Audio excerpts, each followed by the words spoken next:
perubahan paradigma pendidikan yang sedang berjalan saat ini. Apa itu budaya positif?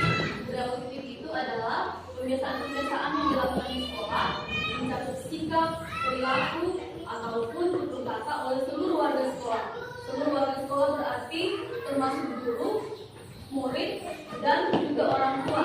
Karena kita tahu di tingkat PAUD kerjasama orang tua dengan guru itu masih sangat diperlukan untuk mendatangkan orang tua dalam kegiatan ini, karena saya berpikir bahwa yang kami hadapi setiap hari itu adalah anak-anak PAUD di mana masih butuh pendampingan penuh dari orang tua. Nah, budaya positif ini tujuannya untuk menciptakan murid-murid yang mandiri, merdeka, dan bertanggung jawab. Mandiri di sini punya cakupan yang sangat luas, bukan hanya bisa memakai baju sendiri, bisa makan sendiri, mandi sendiri, tetapi lebih kepada bagaimana anak-anak bisa bersandar kepada pengetahuannya sendiri, tidak selalu bergantung pada orang lain. Kemudian merdeka di sini artinya dia bebas untuk melakukan apapun selama itu baik untuk dirinya. Merdeka belajar 8 poin. Pembahasan satu yang pertama yaitu kelemahan pembelajaran. Nah, seperti yang kita tahu, sekarang itu pembelajaran kurikulum merdeka itu sangat identik dengan namanya pembelajaran berdiferensiasi. Apa itu pembelajaran berdiferensiasi? Pembelajaran yang berpihak kepada murid. Berpihak kepada murid itu bagaimana maksudnya? Berpihak kepada murid berarti kita mengikuti minatnya murid, kemampuannya murid. Kita tidak bisa menyamakan semua murid karena setiap anak itu lahir dengan keunikannya masing-masing, lahir dengan minatnya masing-masing, lahir dengan pembelajaran yang sama antara si A dengan si B. Kenapa? Karena kebutuhan setiap anak itu berbeda, kemampuan mereka berbeda, walaupun usianya sama. Bahkan anak kembar pun kemampuannya tidak akan sama, karena mereka terlahir dengan kodratnya masing-masing. Sehingga itulah mengapa pemerintah sekarang tentang pembelajaran berdiferensiasi ini. Makanya sekarang itu bukan sebenarnya kurikulum yang berubah, kurikulum itu tetap, hanya paradigma belajarnya yang berubah. Kita mau diajar untuk bisa bagaimana mengajar murid yang tepat sesuai dengan kebutuhan mereka. Selama ini kebanyakan itu pembelajaran berjalan sesuai dengan keinginannya guru. Saya mau anak-anak begini, oke lah, dikasih semuanya sama semua, dipukul rata ceritanya, sehingga ada kesenjangan antara anak-anak yang kemampuannya kurang dan kemampuannya lebih. Seakan-akan anak yang kalau dia tidak bisa melakukan itu sudah dicap sebagai anak yang kurang pintar. Anak yang mampu melakukan ini itu dicap sebagai anak yang pintar. Padahal bisa saja mungkin dalam hal itu dia tidak bisa, tapi di hal lain mungkin dia lebih unggul. Nah, itulah makanya sekarang pemerintah mencanangkan tentang pembelajaran berdiferensiasi melalui pembelajaran dengan paradigma baru ini. Nah, dalam profil pelajar Pancasila ada 6 dimensi yang harus kita upayakan untuk kita penuhi dalam setiap jenjang pendidikan. Yang pertama adalah beriman dan bertakwa kepada Tuhan Yang Maha Esa dan berakhlak mulia. Kemudian ada perkembangan teknologi sudah begitu canggih, banyak hal-hal yang anak-anak bisa lihat di HP. Nah, ketika mereka berkebijakan global, mereka mampu menyaring apa yang bisa mereka tiru dan apa yang tidak bisa mereka tiru, apa yang sesuai dengan budayanya kita, apa yang tidak sesuai dengan budayanya kita. Kemudian gotong royong di sini mencakup banyak hal. Kita melatih anak-anak untuk bisa bekerja sama, untuk bisa dan kreatif dan bernarasi atau berpikiran kritis. Kemudian selama ini ada konsepsi tentang peer control, miskonsepsi tentang peer control, di mana ada pemikiran kita selama ini yang bisa dibilang benar, bisa dibilang salah juga. Artinya tidak sepenuhnya benar dan tidak sepenuhnya salah. Contoh ini guru mengontrol murid. Kita lihat di sini ada gambar boneka akan ini yang terkunci di belakang, yang dia hanya akan bergerak ketika kuncinya diputar, dan tidak akan bergerak ketika kuncinya tidak diputar. Nah, selama ini kita biasa berpikiran bahwa guru itu bisa mengontrol murid, padahal sebenarnya tidak ada yang bisa mengontrol seseorang selain dirinya sendiri. Mungkin kalau kita kasih tahu, saat itu dia akan menuruti apa yang kita kasih tahu. Tapi mungkin hanya sebatas saat itu, karena entah dia takut atau entah dia karena merasa tertekan atau apa. Tapi setelah lepas dari waktu itu, mungkin dia kembali lagi kepada hal yang kita tidak inginkan itu. Nah, jadi sebenarnya guru mengontrol murid itu tidak sepenuhnya benar. Karena apa? Tidak ada seorang pun yang bisa mengontrol seseorang selain dirinya sendiri yang bisa mengontrol, termasuk anak-anak kita. Di rumah pun begitu, mungkin kita bisa kontrol anakku, tapi sebenarnya tidak. Bisa jadi dia mau hanya karena kita harus membangun yang namanya motivasi intrinsik, motivasi dalam diri anak sendiri untuk bisa menghindari hal-hal yang menyimpang. Kemudian ada ilusi bahwa kritik dan membuat rasa bersalah mampu menguatkan karakter. Kemudian ada ilusi bahwa semua perbuatan positif, efektif dan bermanfaat. Yang dimaksud di sini perbuatan positif ini adalah semacam reward. Dan kita bahas bahwa ketika kita masih banyak anak, dia akan terus mungkin yang bisa saat itu.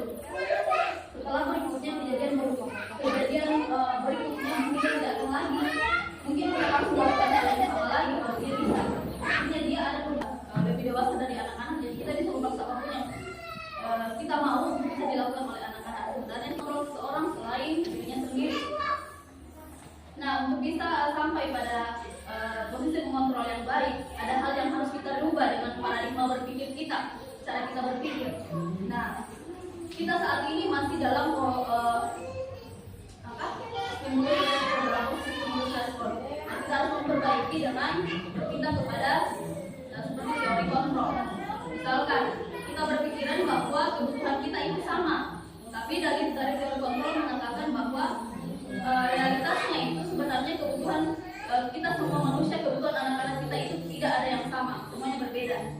Kemudian semua orang melihat hal yang sama. Ada tadi hukuman, konsekuensi, dan restitusi. Ketiga hal ini adalah hal yang berbeda. Hukuman itu tidak terencana, kadang terjadi tiba-tiba. Kemudian murid tidak tahu apa yang akan terjadi. Guru atau kita orang tua memberikan hukuman tanpa mereka tahu apa yang akan terjadi ke depannya. Yang tiba-tiba kita lakukan itu adalah namanya hukuman.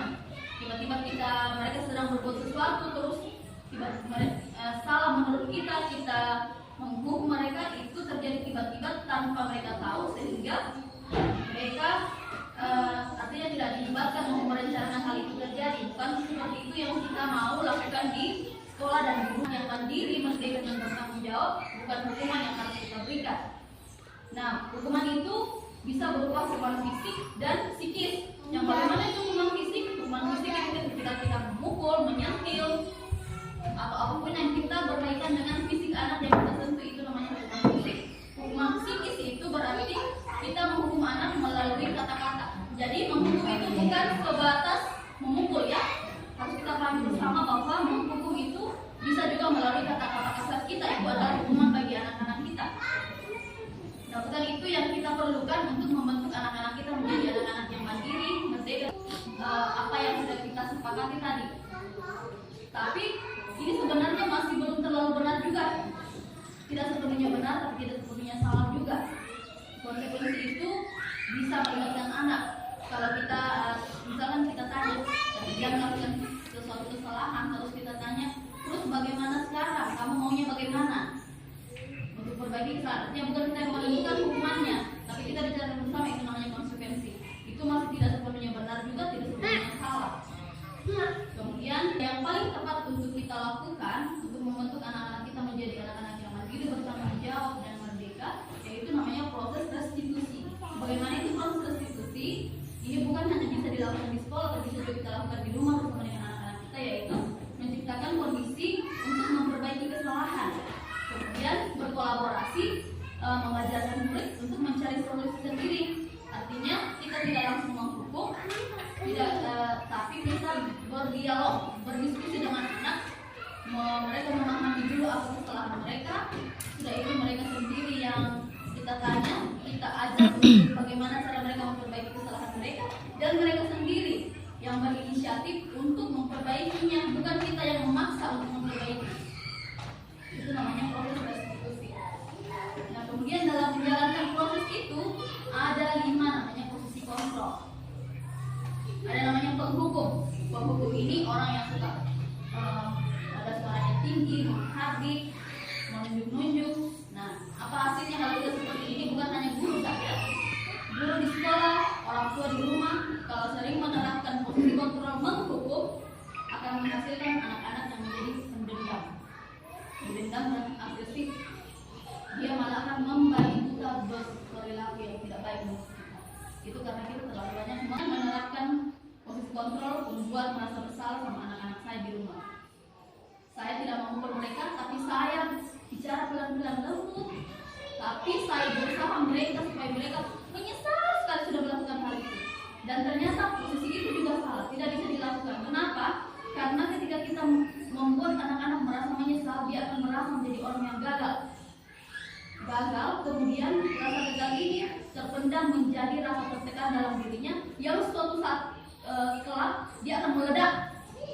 Meledaknya bagaimana? Dia berperilaku merusak dirinya sendiri. Jadi saya berpikir yang terlibat dengan narkoba, seks bebas itu karena saat kecilnya mereka sering di posisi dibuat merasa bersalah sama orang tuanya sehingga mereka tertekan. Nah, mereka larinya kepada, karena dia sudah merasa menjadi gagal, dia menghancurkan dirinya sendiri melalui perilaku yang menyimpang. Kemudian ada namanya posisi teman. Pada posisi teman ini saya lihat sering juga saya lakukan bagaimana kita mengajak anak seperti teman kita. Cara bicaranya saya biasa di kelas itu yang sering saya amati dan saya lakukan di dalam kelas. Teman-teman di sini banyak menggunakan posisi kontrol teman, di mana kita memposisikan anak-anak sebagai teman kita supaya mereka bisa melakukan hal-hal yang kita inginkan. Tetapi posisi teman ini masih juga ada dampak negatifnya, ada juga dampak positifnya. Dampak positifnya apa? Anak-anak menjadi dekat kepada guru sehingga dia tidak akan segan-segan untuk menyampaikan keinginannya sama guru. Tetapi dampak negatifnya, dia hanya akan fokus kepada satu guru saja yang menganggap dia teman. Dia tidak mau sama guru lain. Akhirnya dia hanya mendengarkan satu guru saja. Kalau guru yang lain dia tidak akan mau, karena dia hanya fokus kepada satu orang. Jadi sama dengan di rumah, kalau kita memposisikan anak-anak kita dengan memakai posisi kontrol sebagai teman, bisa jadi anak-anak kita hanya mau dengar sama kita, tapi sama orang lain. Tugas mendidik itu bukan hanya tugas kita sebagai ibu, tapi ada juga tugas sebagai ayah, dan mungkin ada tugas yang lain yang bisa membantu kita dalam mendidik mereka. Jadi ketika kita memposisikan anak-anak kita sebagai teman, dia hanya akan fokus kepada kita, cuma kita yang mau dia dengar. Orang lain bisa dia tidak terima, karena hanya kita yang klop di hatinya, karena kita jadikan sebagai teman. Anak-anak itu kan senang dengan berteman, melanggar aturan yang kita tetapkan. Kita selalu berupaya supaya mereka tetap sesuai dengan aturan yang ada, tanpa mengajak mereka untuk berdiskusi memperbaiki kesalahan mereka. Ketika mereka salah, kita akan dukung, tapi ketika mereka benar, kita akan dukung. Nah, itu adalah posisi pemantau, artinya mengawasi. Kita selalu berupaya supaya mereka pada posisi yang benar. Yang seharusnya kita lakukan itu atau kita memposisikan diri itu adalah posisi manajer, atau sekurang-kurangnya kita berada pada posisi pemantau. Jadi seorang guru dan seorang tua itu masih boleh menggunakan, kita mengenal namanya peraturan kelas. Tapi sekarang itu kita mau berubah menjadi namanya keyakinan kelas. Kenapa menjadi keyakinan bukan lagi peraturan? Karena peraturan itu identik dengan yang namanya hukuman. Karena ada peraturan, ada itu untuk ditaati. Kapan tidak ditaati berarti itu harus ada konsekuensinya. Nah, itu bukan konsekuensi, dan hukuman itu bukan bagian dari hal yang kita perlukan untuk membentuk anak-anak menjadi anak-anak yang mandiri, merdeka, dan bertanggung jawab. Makanya berubah menjadi keyakinan kelas. Keyakinan sepakati bersama dulu seperti yang saya contohkan tadi, tidak merendahkan orang lain, itu adalah nilai kebaikan yang kita sepakati dan kita bangun menjadi keyakinan yang akan menjadi pedoman kita ketika anak-anak melakukan perilaku menyimpang atau kesalahan.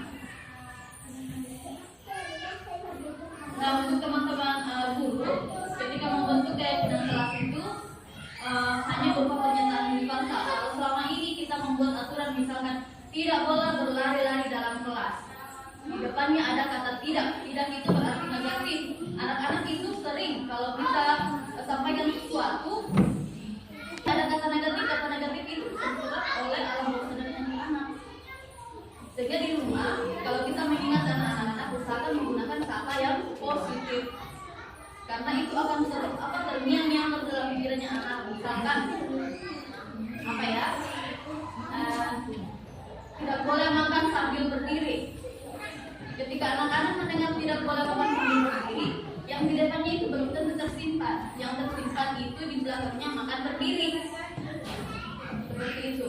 Makanya aturan itu berubah menjadi keyakinan karena keyakinan itu hanya berupa pernyataan universal. Misalkan tadi tidak merendahkan orang lain berarti menghargai orang lain. Kemudian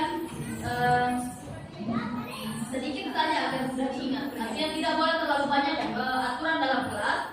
Sedikit saja tapi mencakup hal yang luas. Misalkan kita mau anak-anak kita tidak berlari-larian dalam kelas, tidak mengganggu temannya dalam kelas, maka mungkin kita cari satu nilai kepentingan yang pas untuk hal itu, seperti tenang di dalam kelas. Itu kan berarti sudah tidak lari-lari, sudah tidak mengganggu, sudah tidak ribut, tenang. Kemudian pintar antri, kemudian tidak selalu mendahului teman. Kita mungkin cari kata dan nilai kebajikan yang pas dengan keadaan itu, misalkan saat menghubungi teman dengan tenang, dan banyak lagi kegiatan dalam kelas yang bisa bermakna sama. Kemudian dalam membuat keyakinan kelas ini melibatkan semua warga sekolah, artinya guru, orang tua, dan juga murid. Ini sebenarnya dari tadi saya sudah berulang-ulang menjelaskan. Kamu mau menjadi seperti apa? Kalau misalkan dia lakukan sesuatu, misalkan dia memukul adiknya, sebenarnya kamu mau seperti apa? Kamu mau jadi orang yang suka berdamai atau kamu menjadi orang yang suka bertengkar? Pasti dia akan menjawab hal yang dia inginkan.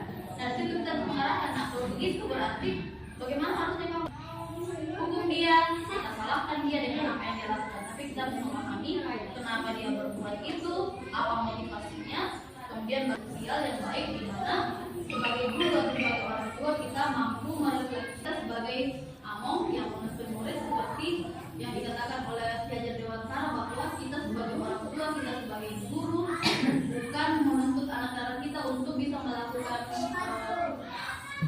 suatu hal dengan tugas kita adalah menuntut mereka untuk bisa melakukan hal sesuai dengan bakat dan minat mereka, mengingat mereka adalah pribadi-pribadi yang lahir dengan keunikannya masing-masing, dan kita harus menuntut mereka sesuai dengan kodrat alam dan kodrat zaman. Kodrat alam itu artinya apa yang mereka miliki, bakat dan minat dalam dirinya. Kita menuntut anak-anak sesuai dengan perkembangan zaman. Kita lihat sekarang HP adalah bagian dari perkembangan zaman. Anak-anak kita harus dekatkan ke mereka. Lalu saya bilang karena mereka ini berkembang di era teknologi, beda dengan zaman yang kita berkembang dulu.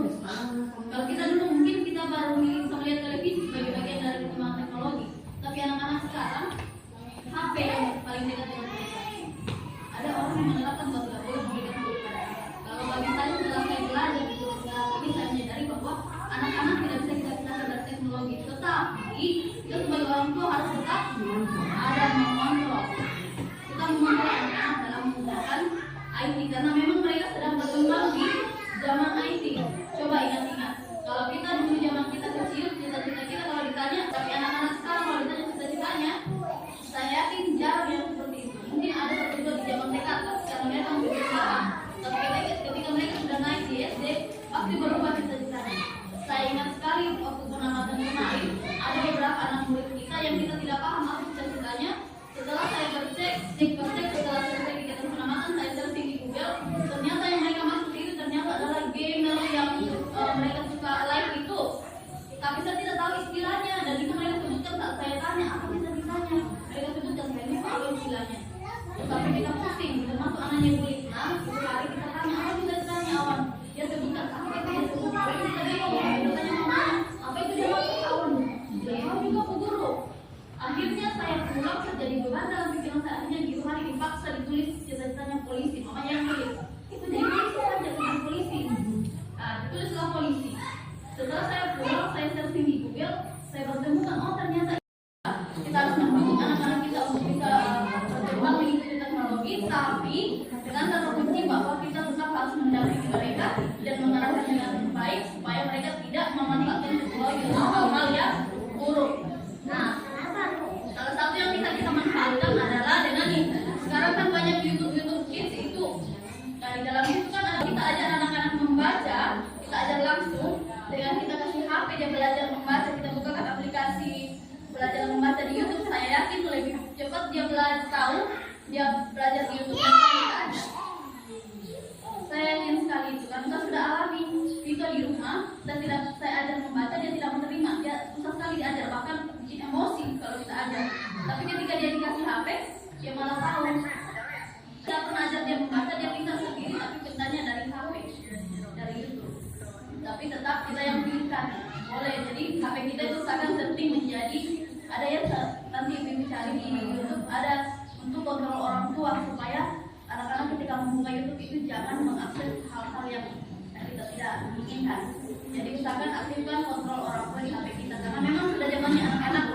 menganggap apa ya, bahkan kita sekarang ketika kita diharapkan sebagai guru juga memanfaatkan teknologi dalam pembelajaran. Hanya karena memang di sekolah kita masih tidak terlalu memadai untuk memanfaatkan teknologi seperti yang hari ini, makanya kita masih jarang memberikan kesempatan kepada anak-anak kita ke rumah yang mudah-mudahan kita bisa di sekolah kita bisa lengkap IT-nya supaya kita belajar menggunakan IT. Jadi intinya kesimpulan saya dari kegiatan kita hari ini bahwa kita sebagai orang tua usahakan kita untuk tetap menumbuhkan kebiasaan-kebiasaan positif dalam diri anak-anak kita sehingga motivasi dalam diri mereka boleh terbangun untuk menjadi anak-anak yang mandiri, anak-anak yang bertanggung jawab dan anak-anak yang merdeka, karena yang punya kemampuan untuk mengontrol diri mereka sendiri itu adalah mereka sendiri, bukan kita sebagai orang tua. Kita sebagai orang tua dan guru hanya memberikan mereka kebebasan untuk mengeksplor dirinya sendiri sesuai dengan minat dan bakatnya. Tugas kita adalah untuk mengarahkan dan memfasilitasi mereka. Sebagai guru di sekolah, kita bagaimana menyiapkan pembelajaran yang sesuai dengan minat mereka. Sebagai orang tua di rumah, bagaimana kita mensupport mereka dengan kegiatan-kegiatan positif yang sesuai dengan bakat dan minat anak-anak kita. Mungkin sekian yang bisa saya sampaikan hari ini. Terima kasih atas kehadiran orang tua dan rekan-rekan guru sekalian. Semoga apa yang pernah disampaikan hari ini boleh kita aplikasikan dalam kegiatan kita sehari-hari, khususnya dalam mendampingi anak-anak kita yang masih usia dini. Sekian dan terima kasih. Terima kasih kepada Bu Selvin